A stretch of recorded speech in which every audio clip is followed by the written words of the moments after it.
कहते हैं कि सफलता कोई मंत्र नहीं, यह परिश्रम का एक फल है। और साथियों, इंतजार करने वालों को उतना ही मिलता है जितना परिश्रम करने वाले छोड़ जाते हैं। नमस्कार साथियों, मैं मनोज एक बार फिर से आप सभी का स्वागत करता हूं आपके अपने इस चैनल पर। सबसे पहले तो सभी को गुड इवनिंग। और प्यारे विद्यार्थियों, जैसा कि हम अपने इस चैनल के माध्यम से आपको आपकी तैयारी करने के लिए कुछ स्पेशली कंटेंट हम आपको प्रोवाइड करवा रहे हैं, और इसी कड़ी में हमने अपने लास्ट सेशन में बात कर ली थी आधुनिक भारत के इतिहास। और इस आधुनिक भारत के इतिहास के क्रम में हमने विदेशियों का आक्रमण, भारत में गवर्नर जनरल वायसराय, 1857 की क्रांति की बात कर ली थी। आज का जो सेशन रहने वाला है ये भारत में सामाजिक धार्मिक सुधार आंदोलन है। जी हाँ, एक महत्वपूर्ण टॉपिक जो न केवल राजस्थान लेवल की बल्कि सेंट्रल लेवल की एग्जाम के लिए भी अपने आप में महत्वपूर्ण टॉपिक है। चाहे आप किसी भी एग्जाम की तैयारी करें, ये आपको बहुत ही अच्छे और महत्वपूर्ण प्रश्नों को देता है। इसके अंतर्गत सामाजिक धार्मिक सुधार आंदोलन में सबसे पहले तो मैं इस वीडियो के माध्यम से आपको बताना चाहूंगा कि हमें क्या क्या पढ़ना है और किस तरीके से पढ़ना है, क्योंकि हमें इस चैप्टर के बारे में जब तक बेसिक का पता नहीं होगा तब तक हम क्वेश्चंस का जो आंसर है वो ठीक से नहीं दे पाएंगे, क्योंकि हमें जब तक कंटेंट सही नहीं मिलेगा तब तक हम अच्छा पढ़ भी नहीं सकते हैं। और बहुत बार अलग अलग तरीके से इनसे संबंधित जो क्वेश्चंस हैं वो हमें देखने को मिले हैं। अब बात आती है कि जो भारत में सामाजिक धार्मिक सुधार आंदोलन की शुरुआत होती है, ये होती कब है और इसके पीछे का कारण क्या है। सबसे पहले हमें जानना है कि ये जो सामाजिक धार्मिक सुधार आंदोलन हुए, ये सुधार आंदोलन होते हैं 19वीं 20वीं शताब्दी के अंतर्गत। और 19वीं 20वीं शताब्दी के अंतर्गत इन आंदोलनों के पीछे कारण क्या रहा, इनके उद्भव के पीछे कौन कौन से ऐसे कारक रहे हैं जिनकी वजह से इनकी शुरुआत हुई है। तो इस कड़ी में आप बहुत सारे ऐसे एग्जाम्पल ले सकते हैं। जैसे सबसे पहले तो हम महिला उत्पीड़न की बात करते हैं। महिलाओं के अधिकारों को लेकर भारत में अलग अलग क्षेत्रों में सामाजिक धार्मिक सुधार की आवश्यकता रही है। वहीं अगर हम बात करते हैं तो भारत में जो जातिगत आधार रखा गया है उसके अंतर्गत दलितों के अधिकारों की रक्षा के लिए सुधार हुए हैं, सामाजिक कुरीतियों को मिटाने के लिए सुधार हुए हैं। और सामाजिक कुरीतियों में आप सभी को पता है कि जो विधवाओं को सती होने के लिए जबरदस्ती किया जाता था, सती प्रथा एक भारतीय समाज में बहुत बड़ी कुरीति थी। इसके साथ में आप देख सकते हैं कि जो दास प्रथा है, देवदासी जो प्रथा है, इस प्रकार की कुछ कुरीतियां हैं जिनके चलते भारत में इन सुधारों की आवश्यकता हुई। अब आगे हम बात करेंगे कि भाई ये जितने भी सुधार हुए हैं, इन सभी सुधारों के पीछे कहीं ना कहीं भारतीय समाज के ही कुछ महत्वपूर्ण सामाजिक सुधारकों का विशेष योगदान रहा। और उनका ये योगदान इसलिए रहा क्योंकि 19वीं शताब्दी के बाद में भारत में जिस तरीके से शिक्षा का प्रचार हुआ और शैक्षिक विचारधारा के बढ़ने के साथ साथ बाहरी लोगों के जुड़ाव के साथ साथ जब हमने अन्य समुदायों में फैले हुए इन सभी कुरीतियों के साथ में तुलना की तो हमने पाया कि अन्य समाजों में इस प्रकार की कुरीतियां नहीं थी। अब भारतीय भी जागते हैं और भारतीय पुनर्जागरण का उद्भव होता है। और आप सभी को पता है भारतीय पुनर्जागरण के उद्भवकर्ता के रूप में एक विशेष व्यक्तित्व, एक विशेष छवि का नाम आता है, जिन्हें आप सभी राजा राम मोहन राय के नाम से जानते हैं। तो हम इन सभी भारतीय समाज सुधारकों की इस योगदान के विषय में भी चर्चा करेंगे, तो वीडियो के साथ में बने रहिएगा। जितने भी भारतीय समाज सुधारक हुए हैं, इन समाज सुधारकों के साथ साथ हमारे आंदोलन में या हमारे इस सुधार आंदोलन में जो पश्चिमी शिक्षा है, इस पश्चिमी शिक्षा का भी प्रभाव रहा। और सबसे महत्वपूर्ण जो कड़ी आती है वो समाचार पत्रों का आदान प्रदान, क्योंकि जन जागृति इन्हीं समाचार पत्रों के माध्यम से यहां से वहां फैलती है। और हमारी जितने भी कुरीतियां थी, हमारे जितने भी नेगेटिव इफेक्ट्स थे हमारी सोसाइटी में, उनको हमने बाहर धकेलने का प्रयास किया। तो इसी कड़ी में हम सबसे पहले बात करेंगे दोस्तों राजा राम मोहन राय की। लेकिन उससे पहले आप कमेंट करके बताइएगा क्या आपको इस वीडियो की क्वालिटी, आपको वॉइस की जो क्वालिटी है वो ठीक लग रही है। तो थंब इंप्रेशन ओके दबा के हमें आप कमेंट के माध्यम से बता दीजिएगा कि सर बिल्कुल क्लास ठीक चल रही है और आगे जुड़े रहिए इस टॉपिक के साथ। भारतीय समाज के जितने भी समाज सुधारक रहे हैं उनकी ओर से अगर हम क्वेश्चन के तरीके से बात करें कि हमें उनकी जीवनी को किस तरीके से पढ़ना है, तो फर्स्ट ऑफ ऑल सबसे पहले हम उनके सामान्य परिचय की बात करेंगे, उनकी मान्यताओं की बात करेंगे, किस तरीके से उन्होंने कुरीतियों का विरोध किया है उनकी भी हम बात करेंगे, और उनके द्वारा जो साहित्यिक रचनाएं, जो पत्र पत्रिकाएं या पुस्तकें हैं जिनके माध्यम से इन्होंने जागृति फैलाई है उनके ऊपर भी हम बात करने वाले हैं। तो इस कड़ी में सबसे पहले हम यहाँ बात कर रहे हैं राजा राम मोहन राय। राजा राम मोहन राय जिन्हें भारतीय समाज में भारतीय पुनर्जागरण का पिता कहा जाता है, भारतीय पुनर्जागरण का पिता कहा जाता है। राजा राम मोहन राय का जन्म 22 मई 1772 को बंगाल के राधानगर में हुआ, बंगाल के राधानगर में। अगर हम इनकी मृत्यु की बात करें तो इनका देहांत होता है 17 सितंबर 1833 ईस्वी में इंग्लैंड के ब्रिस्टल शहर में। राधानगर बंगाल में इनका जन्म होता है और ब्रिस्टल शहर इंग्लैंड में इनका देहांत हो जाता है। अब बात करते हैं कि राजा राम मोहन राय को लेके जो उपनाम है, जनरली जहां से क्वेश्चन बनते हैं वो क्वेश्चंस किस तरीके से आते हैं। सबसे पहले तो आप देख रहे हैं कि इन्हें भारतीय राष्ट्रवाद का अग्रदूत कहा जाता है, भारतीय राष्ट्रवाद का अग्रदूत कहते हैं इन्हें, नए युग का अग्रदूत भी कहा जाता है, और साथ ही साथ देखें तो भारतीय पुनर्जागरण का पिता की नवीन विचारधारा, नई सोच को विकसित करने वाले, वैज्ञानिक नजरिए को रखने वाले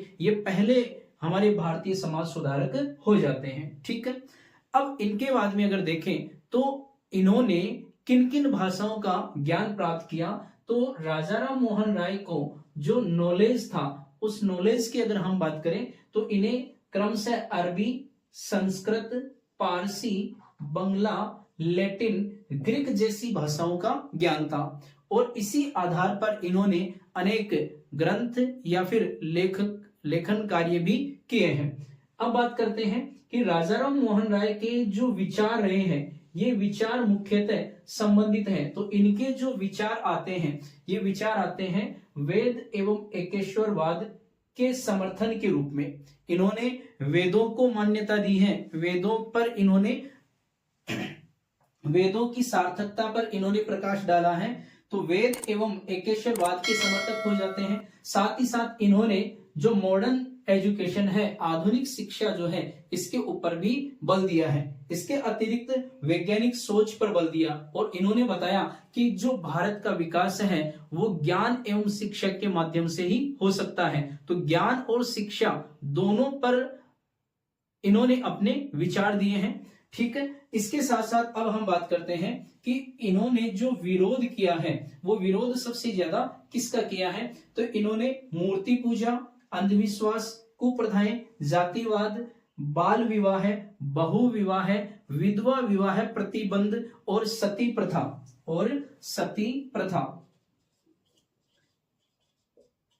इन पर इन्होंने बहिष्कार किया है, या फिर हम कह सकते हैं प्रतिबंध लगाने का प्रयास किया है, या फिर हमने कह सकते हैं कि इन्होंने विरोध किया है। ठीक है, ये तो इनका सामान्य परिचय हो जाता है। अब बात करते हैं कि इन्होंने अपने जीवन काल के 16वें वर्ष में लेखन कार्य शुरू किया, और 16वें वर्ष में लेखन कार्य के बाद इन्होंने 1809 से लेकर 1814 ईस्वी तक ईस्ट इंडिया कंपनी में कार्य किया, और 1814 में ईस्ट इंडिया कंपनी से इन्होंने त्याग पत्र दिया, और अगले ही वर्ष 1815 में आत्मीय सभा की स्थापना कर दी। अब ये जुड़ जाते हैं भारतीय समाज के साथ में और अपनी विचारधारा को भारतीय समाज के साथ में रखते हैं। 1816 में इन्होंने वेदांत कॉलेज कलकत्ता की स्थापना कर दी थी। राजा राम मोहन राय ने अपने जीवन काल में जिन जिन क्षेत्रों में कार्य किए हैं उनकी एक छोटी सी रूपरेखा आपके सामने है।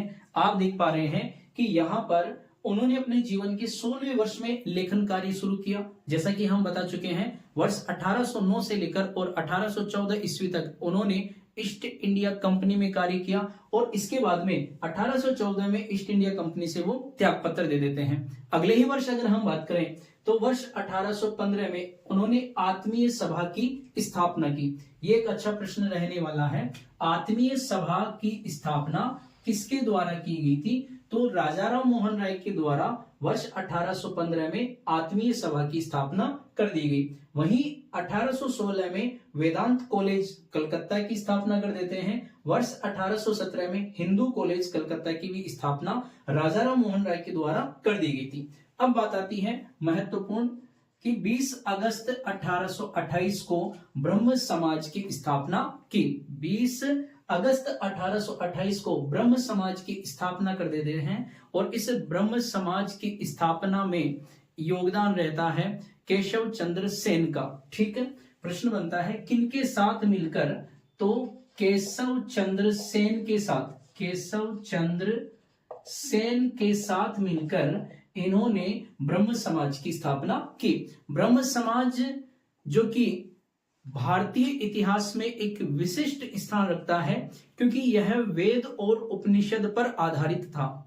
ब्रह्म समाज की स्थापना राजा राम मोहन राय ने वेद और उपनिषद के आधार पर की थी। दूसरी ओर इन्होंने बताया कि ईश्वर एक है और वही सृष्टि का निर्माता भी है और वही सृष्टि का पालक भी है। ये हमें जानकारी मिलती है ब्रह्म समाज के नियमों से। वहीं इन्होंने बताया कि जो ईश्वर की उपासना है वो ईश्वर की उपासना बिना किसी संप्रदाय के और बिना किसी धर्म के की जा सकती है। ठीक है, इस प्रकार से इन्होंने अपने विचार भारतीय समाज के सामने प्रस्तुत किए हैं। उसके बाद में देखें तो आगे की कड़ी में हम एक और महत्वपूर्ण प्रश्न की बात करेंगे कि जो ब्रह्म समाज है, आगे चलकर ब्रह्म समाज की 2 शाखाएं बनती हैं।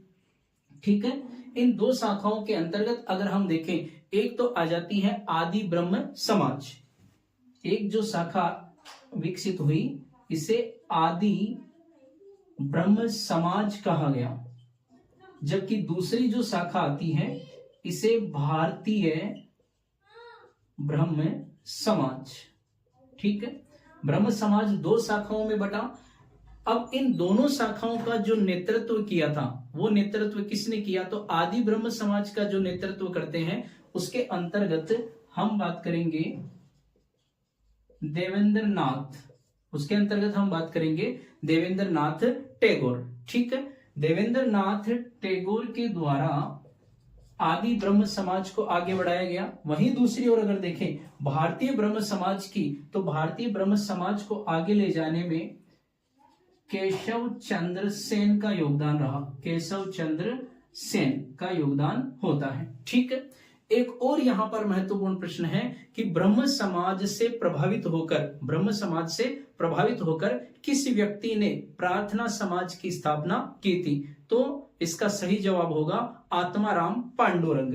ब्रह्म समाज से सर्वाधिक जो प्रभावित व्यक्ति रहे, तो ब्रह्म समाज का सर्वाधिक जो प्रभाव रहा, ये प्रभाव होता है आत्माराम पांडुरंग। ठीक है, वही आत्माराम पांडुरंग है जिन्होंने वर्ष 1867 में प्रार्थना समाज की स्थापना कर दी थी। ठीक है, ये सामान्य परिचय हो गया। इसके बाद में अगर हम देखें तो वर्ष 1829 और यहां बात करेंगे सती प्रथा को गैर कानूनी घोषित करवाया। सती प्रथा को भारतीय समाज से दूर ले जाने में, भारतीय समाज से बाहर निकालने में जो विशेष योगदान है वो राजा राम मोहन राय को। लेकिन राजा राम मोहन राय ने इस प्रयास में जो सहयोग प्राप्त किया वो सहयोग लेते हैं उस समय लॉर्ड विलियम बेंटिंग। ठीक है, भारत के जो गवर्नर जनरल हैं लॉर्ड विलियम बेंटिंग, इन्होंने ही राजा राम मोहन राय के साथ मिलकर, ठीक है, एक प्रयास किया जिसे भारतीय समाज में फैली कुरीति सती प्रथा को गैर कानूनी घोषित कर दिया। कहा जाता है कि जब राजा राम मोहन राय बाल्यकाल में थे तो इनके भाई साहब का या भैया का देहांत हो जाता है और देहांत होने के बाद इनकी भाभी को सती करवाया जाता है और उसी घटना से विवश होकर उन्होंने प्रण लिया कि हम आने वाले समय में भारतीय समाज में फैली इस कुरीति को दूर कर देंगे। ठीक है, अब बात आती है कि जो राजा राम मोहन राय को कुछ और भी उपाधियां प्राप्त थी, तो उन उपाधियों में एक तो आता है राजा की उपाधि। हमने कहा कि ये भारतीय पुनर्जागरण के पिता हैं, ये भारतीय जो पुनर्जागरण है उसके पिता हैं, उसके अग्रदूत माने गए हैं। लेकिन इनके साथ साथ इन्हें राजा की उपाधि देने वाला था अकबर द्वितीय, और अकबर द्वितीय 1830 ईस्वी में इन्हें अपना राजदूत बनाकर ब्रिटेन भेजता है, ठीक है, और उसी दौरान इन्हें राजा की उपाधि भी दी जाती है। उसके बाद में आता है कि जो सुभाष चंद्र बोस हैं, सुभाष चंद्र बोस ने इन्हें युग पुरुष या युगदूत के नाम से पुकारा है, युग पुरुष या युगदूत के नाम से सुभाष चंद्र बोस ने इन्हें पुकारा है, ठीक है। अब इन सब के बाद में हम बात करेंगे कि भाई राजा राम मोहन राय ने किन किन ग्रंथों की रचना कर दी थी, ठीक है। फटाफट कमेंट करके बताइएगा कि कौन कौन से ऐसे ग्रंथ हैं, कौन कौन सी ऐसी पत्रिकाएं हैं जिनका प्रकाशन या जिनका लेखन कार्य राजा राम मोहन राय के द्वारा करवाया गया या किया गया था, ठीक है। तो इस कड़ी में सबसे पहले हम बात करने वाले हैं, एक तो पुस्तक आ जाती है संवाद कौमुदी। जो ग्रंथावली हम बात कर रहे हैं, इस ग्रंथावली में सबसे पहले तो संवाद कौमुदी,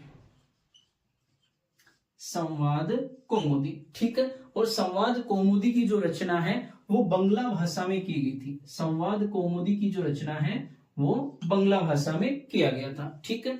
उसके बाद में दूसरा जो ग्रंथ आता है इनका, वो आ जाता है मिरातुल अखबार, मिरातुल अखबार। ये आता है पारसी भाषा में, ठीक है। वहीं पर हम बात करेंगे ब्रह्मनिकल पत्रिका, ब्रह्मनिकल पत्रिका। और जो ब्रह्मनिकल पत्रिका आती है ये आ जाती है अंग्रेजी भाषा में, अंग्रेजी भाषा में, ठीक है। वहीं पर एक और कृति है इनकी बंगदूत, बंगदूत।